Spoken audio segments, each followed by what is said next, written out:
जय जगन्नाथ पिलाने।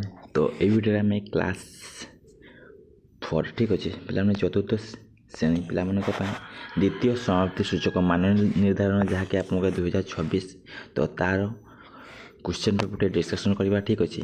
तो जो मैंने पिलाने चैनल को सब्सक्राइब करना तो एवं ही सब्सक्राइब कर रखु जहाँफल जहाँ वीडियो अपलोड हो आप सर्वप्रथमें पाइपर। तो देखिए पिलाने ये हूँ आपर भाषा जहाँकि आप साहित्य क्वेश्चन पेपर जहाँकि आप चतुर्थ श्रेणी पिला। तो ये आप ना लिखे, रोल नंबर लिखे, तारीख लिखे, विद्यालय ना लिखे, ब्लॉक लिखे, जिला लिखे ठीक अच्छे। तो आपर समय आपको मिल 1 घंटा 30 मिनट ठीक अच्छे। तो आपर फुल मार्क रोचे आपर लिखित 40 मार्क ठीक अच्छे। आप मौखिक 10 मार्क टोटाल आप 50 मार्क ठीक अच्छे।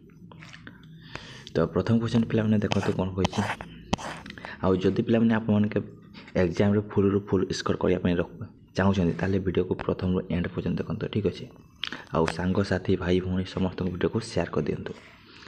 तो प्रथम क्वेश्चन पिलाने कहला गपटी को पढ़ी 1 ରୁ 9 नंबर पर्यंत प्रश्न गुड़िकर उत्तर लिख। तो फास्ट आम गपटी को पढ़ा कौन कही पिलाने जंगल में गोटे हाथी थिला। तो जंगल में गोटे कौन थी पिलाने हाथी थिला। से छोट छोट जीव मान को भारी हैरान करता। से छोट छोट जीव मान को भारी हैरान करता। थोड़े से गोटे पिंपुड़ी मड़ा पाखक गला। पिंपुड़ी मड़ा पे जाने पिंपुड़ी मैंने घर करते ठीक अच्छे रही था। शुंडे पानी आनी पिंपुड़ी मान ऊपर को पकाइला। पिंपुड़ी मैंने एत बड़ हाथीर बा कौन करें से मैंने मन दुखरे कांदिया लगिले। किछि दिन पर सबू पिंपुड़ी एकजुट हेले हाथी को पानी देवे बोली स्थिर कले। दिने हाथीटी खरा को पिटी करी सही थाए ठीक अच्छे। दिने हाथीटी खरा को पिटी करी सही थाए। पिंपुड़ी माने धाड़ी बांधी ता पाखक गले। धीरे धीरे ता शुंड भीतर को पशिगले और ताको कामुड़िया को लगिले। हाथी को भारी कष्ट है। दुखरे ता आखिर पानी गड़ी आसला। से निज भूल बुझी पाइले ठीक अच्छे। तो पिलाने प्रथम क्वेश्चन कौन कहला पिंपुड़ी मैंने कांदिबा को लगिले कारण कौन पिलाने हाथी से को डराऊला। हाथी को देखी से मैंने डरीगले। से घर को हाथी अदा करदेला। से ऊपर को हाथी पानी पकड़ा। यार आंसर पिलाने कौन पिंपुड़ी मैंने कांदिबा को लगिले कि तो ये पिलाने लिखा था जंगल में गोटे हाथी था। से छोट छोट जीव मान को भारी हैरान करता। थोड़े से गोटे पिंपुड़ी मड़ा पाखक गला। षंढे पानी आनी पिंपुड़ी मान ऊपर को पकड़ा। पिंपुड़ी एत बड़ हाथीर बा कौन करेंगे से मन दुखे कांदिबा को लगे कौन पर कांदिले पिलाने षंढे पानी आनी पिंपुड़ी मान ऊपर को पकाइला। तो हाथी से डराऊला यहाँ हेनी से हाथी से घर को हाथी अदा करदेला ना से ऊपर को हाथी पानी पकाइला। तो से ऊपर को हाथी पानी पकाइला से पिंपुड़ी मैंने मन दुख कले ठीक अच्छे। 2 नंबर कौन कही पिंपुड़ी मैंने हाथीर क्यों अंग को कामुड़िले। तो पिंपुड़ी मैंने हाथीर क्यों पशिगले षंढ भीतर को पशिगले। तो ये पे कौन कर धीरे धीरे ता षंढ भीतर को पशिगले कामुड़िया लगे। तो क्यों को कामुड़िले पे षंढ ठीक अच्छे। तो आंसर पे कौन करेंगे पे ऑप्शन नंबर खटा ठीक अच्छे षंढ। नेक्स्ट पे कौन पचार 2 नंबर गला 3 नंबर यही गपटर नाम कौन देवा कि नाम देवा पे हाथी खाइला पान इटा तो हेनी। पिंपुड़ी खाइला पान नुहे हाथी पाइला पाने पिंपुड़ी पाइला पाने। तो यह सठिक आंसर पे कौन हम ना हाथी पाइला पाने। 4 नंबर क्वेश्चन कौन पचार सबू पिंपुड़ी एकजुट हेले। एठारे एकजुट शब्दर अर्थ कौन एकजुट माने पिला माने कौन एकाठी ना अलग ना एक ना जुटिबा। तो एकाठी हेबा एकजुट माने एकाठी हेबा ठीक अच्छे। नेक्स्ट पिला 5 नंबर कौन पचे हाथी शुंडे पानी आनी पिंपुड़ी मान ऊपर को पकाइला।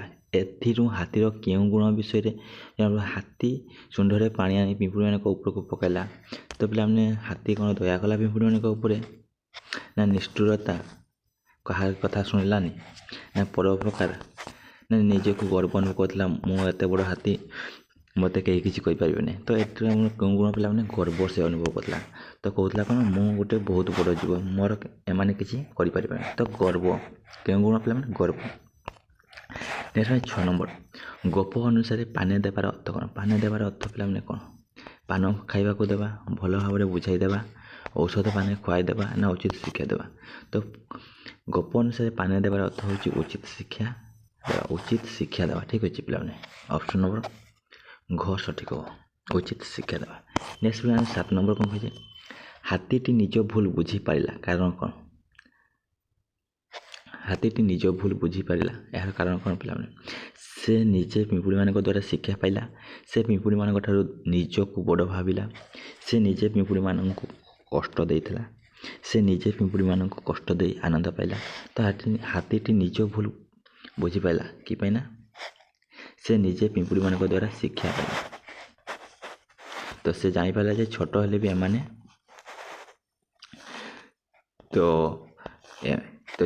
ସେ ନିଜେ ବୁଝିପାରିଲା ଯେ ଛୋଟ ହେଲେ ବି ସେମାନେ ମୋତେ ତ ସେମାନେ ତାକୁ ବୁଝେଇଥିଲେ କାହାକୁ ଛୋଟ ମନେ କରିବା ଠିକ୍ ନୁହେଁ। ଠିକ୍ ଅଛି। ନେକ୍ସଟ ପିଲାମାନେ 8 ନମ୍ବର କ'ଣ କହିଛି, ଏହି ଗପରୁ ଆମେ ଶିଖିଲେ ଯେ ଅନ୍ୟମାନଙ୍କୁ ହଇରାଣ କରିବା ନାହିଁ, ଅନ୍ୟମାନଙ୍କୁ ସାହାଯ୍ୟ କରିବା ନାହିଁ, ଅନ୍ୟମାନଙ୍କୁ ଛୋଟ ଦୁର୍ବଳ ବୋଲି ଭାବିବା ନାହିଁ, ଅନ୍ୟମାନଙ୍କୁ ବଡ଼ ବୋଲି ଭାବିବା ନାହିଁ। ତ ଆମେ କ'ଣ ଶିଖିଲେ, ଅନ୍ୟମାନଙ୍କୁ କେବେ ଛୋଟ ବା ଦୁର୍ବଳ ବୋଲି ଭାବିବା ନାହିଁ। ଠିକ୍ ଅଛି। ତ ସମସ୍ତଙ୍କ ପାଖରେ କିଛି ନା କିଛି ଶକ୍ତି ଥାଏ। ଠିକ୍ ଅଛି। ତ ସେମାନେ ଚାହିଁଲେ ତ କିଛି ବି କରିପାରିବେ। ତ 9 ନମ୍ବର ପିଲାମାନେ କ'ଣ କହିଛି, ପିମ୍ପୁଡ଼ିମାନେ ଏକଜୁଟ ହୋଇ କ'ଣ କଲେ? ପିମ୍ପୁଡ଼ିମାନେ ଏକଜୁଟ ହୋଇ ହାତୀକୁ କ'ଣ କଲେ, ତା ଶୁଣ୍ଢ ଭିତରେ ପଶିଗଲେ ଆଉ ତାକୁ କାମୁଡ଼ିବାକୁ ଲାଗିଲେ। ପିଲାମାନେ କ'ଣ ଲେଖିବ ପିଲାମାନେ? ତ ପିମ୍ପୁଡ଼ି ତ କ'ଣ ଲେଖିବ, ପିମ୍ପୁଡ଼ି ତ କିଛି ଦିନ ପରେ ସବୁ ପିମ୍ପୁଡ଼ି ଏକଜୁଟ ହେଲେ, ହାତୀକୁ ପାନେ ଦେବେ ବୋଲି ସ୍ଥିର କଲେ। ତ ଏକଜୁଟ ହୋଇ କ'ଣ କଲେ, ତ ହାତୀକୁ ପାନେ ଦେବେ ବୋଲି ସ୍ଥିର କଲେ, ଆଉ ତା ଷଣ୍ଢ ଭିତରକୁ ପଶିଗଲେ ଆଉ ତାକୁ କାମୁଡ଼ିବାକୁ ଲାଗିଲା। ଠିକ୍ ଅଛି। ତ ଏଥିରେ ଆପଣଙ୍କ ତ ନେକ୍ସଟ ପିଲାମାନେ ପ୍ରଶ୍ନ କ'ଣ କହିଛି, 9 ନମ୍ବର ଗଲା। 10 ନମ୍ବର ପଦଟିକୁ ପଢ଼ି 10ରୁ 15 ନମ୍ବର ପର୍ଯ୍ୟନ୍ତ ପ୍ରଶ୍ନର ଉତ୍ତର ଲେଖ। କ'ଣ କହିছে, ଟପ ଟପ ଟପ ଟପର ଟପ ବରଷା ଝରୁଛି ଝପର ଝପ, ଦାଣ୍ଡେ ଗଲେ ପାଣି ସୁଅ, କାଗଜର ଡଙ୍ଗା ଭାସି ଯାଉଛି ନାଚି ଉଠେ କୁନି ପୁଅ। ତ ପ୍ରଥମ କ୍ୱେଶ୍ଚନ୍ ପିଲାମାନେ କ'ଣ କହିଲା, ଦାଣ୍ଡକୁ ପାଣି ସୁଅ କେଉଁଠାରୁ ଆସିଲା? ତ ବର୍ଷା ହେବା ଯୋଗୁଁ ଛପରରୁ ପାଣି ଦାଣ୍ଡକୁ ପାଣି ସୁଅ କେଉଁଠୁ ଆସିଲା? ତ ଛପରରୁ ପାଣି ପଡ଼ି ଦାଣ୍ଡ ଆସିଲା। ପିଲାମାନେ ଦାଣ୍ଡକୁ ପାଣି ବର୍ଷା ହେବା ଯୋଗୁଁ ଛପରରୁ ପାଣି ପଡ଼ି ଆସିଲା। ଠିକ୍ ଅଛି। ନେକ୍ସଟ ପିଲା 11 ନମ୍ବର କହିଛି, କୁନି ପୁଅ କାହିଁକି ନାଚିଲା? ତ ଆମର କୁନି ପୁଅ କାହିଁକି, ତ ଦାଣ୍ଡରେ ଆମର କାଗଜ ଡଙ୍ଗା ଭାସି ଯାଉଥିବାର ଦେଖି କୁନି ପୁଅଟି ନାଚିଲା। କ'ଣ ଲେଖିବେ, ଦାଣ୍ଡରେ ଡଙ୍ଗା ଗୁଡ଼ିକ ଭାସି ଯାଉଥିବାର ଦେଖି କୁନି ପୁଅଟି ନାଚିଲା। 12 ନମ୍ବର କ'ଣ ଅଛି, ବର୍ଷାକୁ ଗଦ୍ୟରେ କ'ଣ ଲେଖିବା? ପିଲାମାନେ ବର୍ଷାକୁ ଗଦ୍ୟରେ କ'ଣ ଲେଖିବା, ବର୍ଷା ଲେଖିବା। କ'ଣ ଲେଖିବା, ବର୍ଷା। ତ ବର୍ଷା ଲେଖିବା। ନେକ୍ସଟ 13 ନମ୍ବର କ'ଣ କହିଛି, ଡଙ୍ଗାର ସମାନ ଅର୍ଥ ବୁଝାଉଥିବା ଆଉ ଗୋଟିଏ ଶବ୍ଦ ଲେଖ। ଡଙ୍ଗାକୁ ଆମର କ'ଣ କୁହାଯାଏ, ନୌକା କୁହାଯାଏ।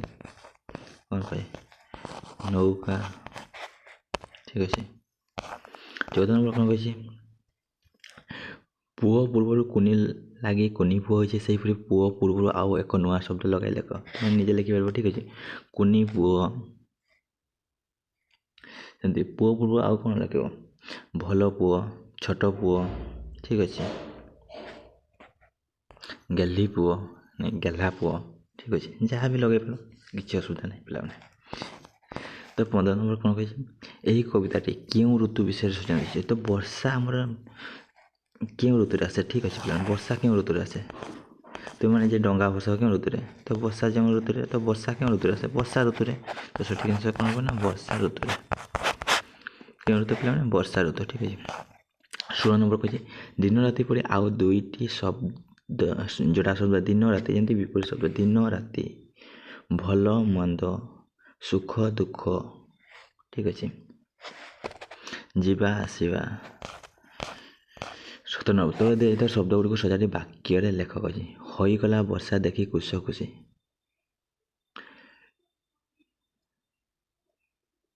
କୃଷକ ବର୍ଷା ଦେଖି ଖୁସି ହୋଇଗଲା। ତ କ'ଣ ପିଲାମାନେ, କୃଷକ। ତ କ'ଣ ଲେଖିବ ପିଲାମାନେ, କୃଷକ ବର୍ଷା ଦେଖି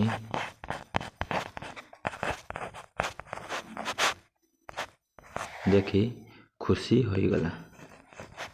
ଖୁସି ହୋଇଗଲା। ଠିକ୍ ଅଛି। ତ କୃଷକ ବର୍ଷା ଦେଖି ଖୁସି ହୋଇଗଲା। ନେକ୍ସଟ ପିଲାମାନେ 18 ନମ୍ବର ଉପରିତ ବିରାମ ଚିହ୍ନ ଦେଇ ବାକ୍ୟଟିକୁ ଆଉଥରେ ଲେଖ। କେଉଁ ସମୟରେ ତାରାମାନେ ଆକାଶ ଦେଖାଯାନ୍ତି? ଗୋଟେ ହେଉଛି ପ୍ରଶ୍ନ ପଚାରୁଛି ପିଲାମାନେ କେଉଁ ସମୟରେ ତାରାମାନେ ଆକାଶରେ ଦେଖାଯାନ୍ତି? ତ ଲାଷ୍ଟରେ ପ୍ରଶ୍ନ ଚିହ୍ନ ରହିବ। ଠିକ୍ ଅଛି। ନେକ୍ସଟ ପିଲା 19 ନମ୍ବର କ'ଣ ପଚାରିଲା? ମାଧବ ମଧୁପୁରକୁ ଗଲା। କ'ଣ କହିଛି ପିଲାମାନେ? ମାଧବ ମଧୁପୁରକୁ ଗଲା। ମଧୁପୁର ଗୋଟିଏ କ'ଣ? ଗୋଟିଏ ଜାଗାର ନା ସ୍ଥାନ। ଠିକ୍ ଅଛି। ମଧୁପୁର ଗୋଟିଏ ଜାଗାର ନା ଯାହାକୁ କହେ ସ୍ଥାନ। ମାଧବ ଗୋଟିଏ ଡ୍ୟାସ୍। ମାଧବ ଗୋଟିଏ ଲୋକର ନାଁ। ନେକ୍ସଟ ପିଲା 20 ନମ୍ବର କ'ଣ ପଚାରିଛି? ରେଖାଙ୍କିତ ପଦଟିକୁ ବହୁବଚନରେ ପରିଣତ କରି ବାକ୍ୟଟିକୁ ଆଉ ଥରେ ଲେଖ। ତ ଏ ରେଖାଙ୍କିତ ପଦ ଯେ ସେ ବହୁବଚନ, ସେର ବହୁବଚନ କି ସେମାନେ, ମୁର ଆମ୍ଭେମାନେ, ତୁର ତୁମ୍ଭେମାନେ, ସେର ସେମାନେ ହୁଏ। ସେ ପଡ଼ିଆରେ ଖେଳୁଛି। ତ ବହୁବଚନ କଲେ କ'ଣ? ସେମାନେ। କ'ଣ? ସେମାନେ ପଡ଼ିଆରେ ଖେଳୁଛି ଲେଖବନି। କି ଲେଖବ? ଖେଳୁଛନ୍ତି। ଠିକ୍ ଅଛି। କ'ଣ ଲେଖିବ ପିଲାମାନେ? ଖେଳୁଛନ୍ତି। ଲାଷ୍ଟ ପୂର୍ଣ୍ଣଚ୍ଛେଦ ଦେବ। ନେକ୍ସଟ ପିଲାମାନେ କ'ଣ କହିଛି? ତୋର ବାକ୍ୟଟିକୁ ନେଇ ସଂଳାପ ଲେଖ। ତ ଏହାକୁ ନେଇ ଗୋଟେ ପିଲାମାନେ ଗପ ଭଳିଆ ଲେଖିବ। ବାପୁ ଅଜାଙ୍କୁ ରାସାୟନିକ ସାର ବ୍ୟବହାର କରିବା ପାଇଁ ମନା କଲା। ତ ଏ ବିଷୟରେ ଲେଖିବ ପିଲାମାନେ। ଠିକ୍ ଅଛି। 22 ନମ୍ବର କହିଛି ତୋର ଶବ୍ଦକୁ ଲଗାଇ ବାକ୍ୟ ଗଠନ କର। ନିରାପଦ, ପରିଶ୍ରମ। ତ ନିରାପଦ ଲଗାଇ ଗୋଟେ ବାକ୍ୟ ଲେଖିବ। ଠିକ୍ ଅଛି। ପରିଶ୍ରମ ଲଗାଇକି ଗୋଟେ ବାକ୍ୟ, ଯେକୌଣସି ବାକ୍ୟ ଲେଖିବ। ଠିକ୍ ଅଛି।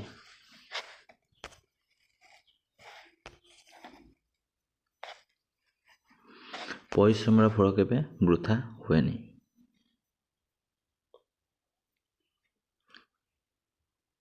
ତ ରାସ୍ତାର ନିୟମ ମାନି ନିରାପଦରେ ଯିବା। ଠିକ୍ ଅଛି। ରାସ୍ତାର ନିୟମ ମାନି ଆମେ ନିରାପଦରେ ଯିବା। ତ ଏମିତିକା ଲେଖିପାରିବ। 23 ନମ୍ବର କହିଛି ତୁମ ବିଦ୍ୟାଳୟରେ ସ୍ୱାଧୀନତା ଦିବସ କିପରି ପାଳନ ହୁଏ ବର୍ଣ୍ଣନା କରି 4ଟି ବାକ୍ୟ ଲେଖ। ତ ଆପଣମାନେ ସ୍ୱାଧୀନତା ଦିବସ ପ୍ରତିବର୍ଷ ପାଳନ କରନ୍ତି। ତ ସେ ବିଷୟରେ 4ଟା ଲାଇନ୍ ଲେଖିବେ। ଠିକ୍ ଅଛି। ନେକ୍ସଟ ପିଲାମାନେ 24 ନମ୍ବର କହିଛି ତଳେ ଦିଆ ଚିତ୍ରକୁ ଦେଖି 4ଟି ବାକ୍ୟ ଲେଖ। ତ ଏଇ ପିଲାମାନେ ଏଠି ଚିତ୍ର ଗୋଟେ ଦେଖିପାରୁଥିବେ ପିଲାମାନେ। ଗୋଟେ ଗୁଡ଼ି ଉଡ଼ାଉଛନ୍ତି ପିଲାମାନେ। ତ ଲୋକଟା ଗାଈ ଛେଳି ଚଳାଉଛି। ଠିକ୍ ଅଛି। ତ ଏହାକୁ ଦେଖି ତ ଏପଟେ ପାହାଡ଼ ଅଛି, କିଛି ଗାଈ ଶୋଇଛନ୍ତି। ତ ଏଇ ଚିତ୍ରକୁ ଦେଖି ବାକ୍ୟ ଲେଖିବେ। ଠିକ୍ ଅଛି। ତ 25 ନମ୍ବର କ'ଣ ତଳେ ଥିବା 4ଟି ଶବ୍ଦକୁ ନେଇ ଅନୁଚ୍ଛେଦ, କବିତା ବା ଗପଟିଏ ଲେଖ। ତ ପାହାଡ଼, ଝରଣା, ଜଙ୍ଗଲ, ଜୀବଜନ୍ତୁ। ତ ଏମାନଙ୍କୁ ନେଇକି ଗୋଟେ ଗପ ଲେଖିବେ କିମ୍ବା କାହାଣୀଟିଏ ଲେଖିବେ କିମ୍ବା କବିତାଟିଏ ଲେଖିବେ। ଠିକ୍ ଅଛି। ତ ଥ୍ୟାଙ୍କ ୟୁ ପିଲାମାନେ। ଏ ଥିଲା ଆପଣଙ୍କର 25ଟି କୋଶ୍ଚିନ୍। ତ କିଛି ବି ଅସୁବିଧା ହେଲେ ପିଲାମାନେ ଆପଣମାନେ କମେଣ୍ଟ କରି ଜଣାଇପାରିବେ। ଠିକ୍ ଅଛି। ଯାହାର ଆନ୍ସର୍ ନ ଜାଣିପାରୁଛନ୍ତି ତ କମେଣ୍ଟ କଲେ ମୁଁ ଏହାର ଆନ୍ସର୍ କହିଦେବି। ଠିକ୍ ଅଛି। ତ ଥ୍ୟାଙ୍କ ୟୁ ପିଲାମାନେ। ଆଉ ଯେଉଁମାନେ ଚ୍ୟାନେଲକୁ ସବସ୍କ୍ରାଇବ୍ କରିନ ସବସ୍କ୍ରାଇବ୍ କରି ରଖନ୍ତୁ। ଆଉ ସାଙ୍ଗସାଥି ଭାଇ ଭଉଣୀ ସମସ୍ତଙ୍କୁ ସେୟାର କରିଦିଅନ୍ତୁ। ଠିକ୍ ଅଛି। ତ ଥ୍ୟାଙ୍କ ୟୁ ପିଲାମାନେ।